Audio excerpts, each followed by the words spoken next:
कभी नोटिस किया है, कुछ लोग 30 की एज में ही थक जाते हैं और कुछ लोग 90 की एज में भी जिंदा लगते हैं। सिर्फ जिंदा नहीं, अलाइव।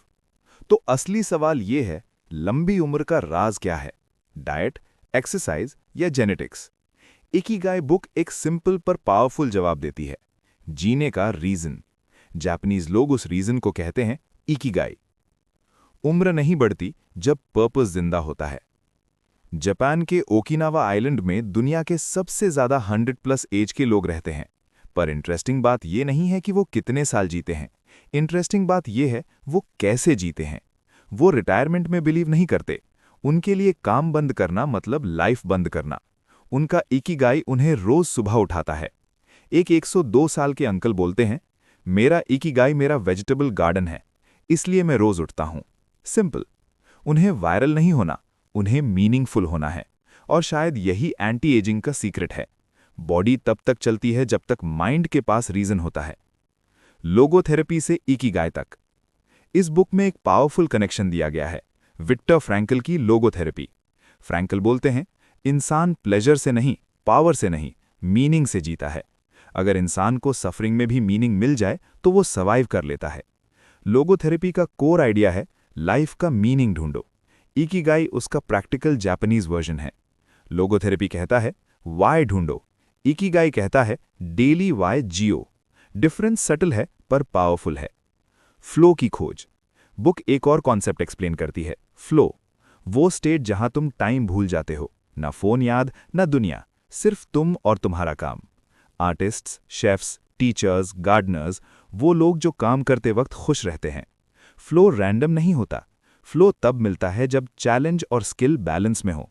ज्यादा इजी हुआ तो बोर्डम, ज्यादा टफ हुआ तो एंग्जाइटी, परफेक्ट बैलेंस हुआ तो फ्लो। और जब फ्लो डेली लाइफ का पार्ट बन जाए तब इकिगाई नेचुरली डेवलप होता है। अलाइव फूड कल्चर, हरा हाचिबू।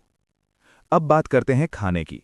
ओकिनावा के लोग एक रूल फॉलो करते हैं, हरा हाचिबू, मतलब 80% पेट भरना। ओवर ईटिंग नहीं, slow eating. Plant based diet, sweet potato, green vegetables, minimal processed food. पर यहाँ एक डीपर लेसन है।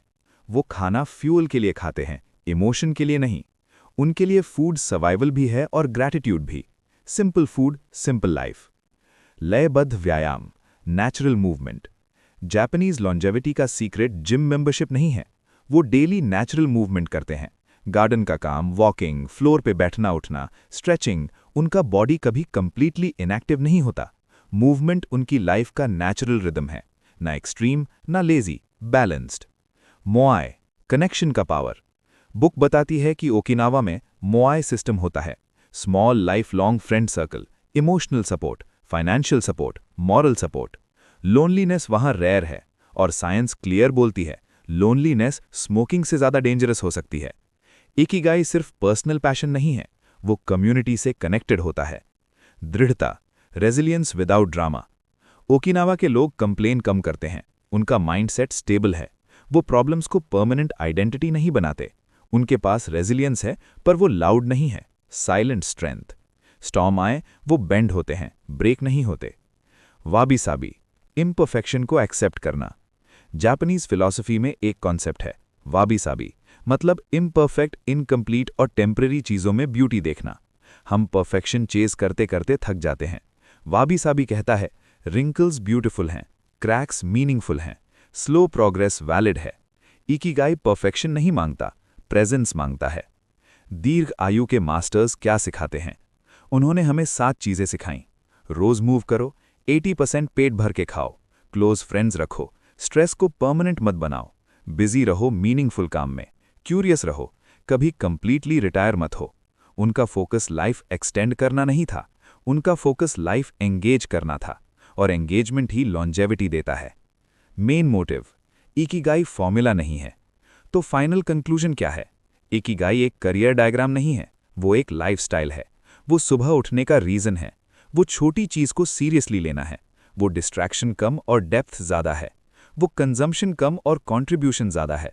वो हसल नहीं, कंसिस्टेंसी है। वो एक्साइटमेंट नहीं, स्टेबिलिटी है। Final emotional close. तुम्हें अपना इकिगाई एक दिन में नहीं मिलेगा, पर तुम उसे रोज थोड़ा थोड़ा बिल्ड कर सकते हो। एक फोकस्ड आवर से, एक हेल्दी मील से, एक मीनिंगफुल कॉन्वर्सेशन से। लंबी उम्र का सीक्रेट टाइम नहीं है, रीजन है।